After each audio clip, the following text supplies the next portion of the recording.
BJP's Tarvinder Singh Marwa defeated Aam Aadmi Party leader Manish Sisodia by a margin of 600 votes. Manish Sisodia earlier fought from Patparganj and had switched to Jangpura for the 2025 elections, but this time BJP's Tarvinder Singh Marwa took the lead. The Delhi Assembly elections hold significant weight, especially with the Aam Aadmi Party at the forefront. This political force has governed the national capital for the past decade, and one name closely tied to its rise is Manish Sisodia.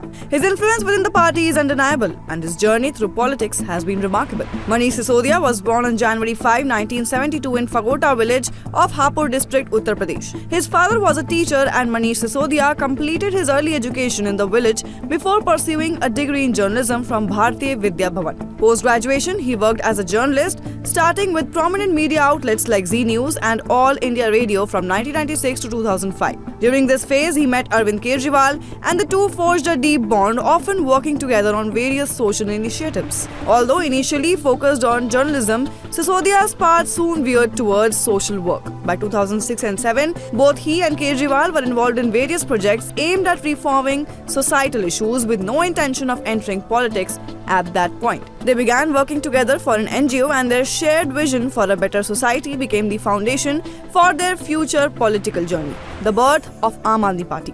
In 2011, Manish Sisodia, Arvind Kejriwal and their colleagues took part in Anna Hazare's anti-corruption movement in support of the Jan Lokpal Bill. The movement's massive popularity and its demand for systemic reforms pushed them to reconsider politics as a means to address corruption. Then, on October 2, 2012, Kejriwal formally announced the formation of the Aam Aadmi Party, and Sisodia was a founding member of the party.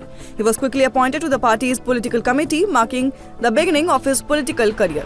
2013 Delhi Assembly elections. In the 2013 Delhi Assembly elections, Sisodia contested from Patparganj and won, defeating BJP's Nakul Bharadwaj. He continued his success in 2015, securing a win from Patparganj again. This time, he defeated Vinod Kumar Bindi. Following this, Arvind Kejriwal assumed office as Chief Minister of Delhi, and Sisodia was appointed as the Deputy CM. In the 2020 Delhi Assembly elections, Sisodia retained his seat in Patparganj, defeating BJP's Ravinder Singh Negi by a margin of 3,000 votes. During his tenure, Sisodia oversaw several critical departments including education, finance, women and child development. However, Manish Sisodia's political journey took a controversial turn in 2022 when he became embroiled in a scam involving Delhi's excise policy. Allegations included violations of rules and regulations, leading to a claimed loss of approximately Rs 150 crores. As part of the investigation, the CBI raided his residence, and on February 26, 2022, Sisodia was arrested after nearly 8 hours of interrogation. In the wake of his arrest, Sisodia resigned from all his cabinet positions. Now this time, Manish Sisodia contested from the Jangpura seat against BJP's Tarvinder Singh Marwa.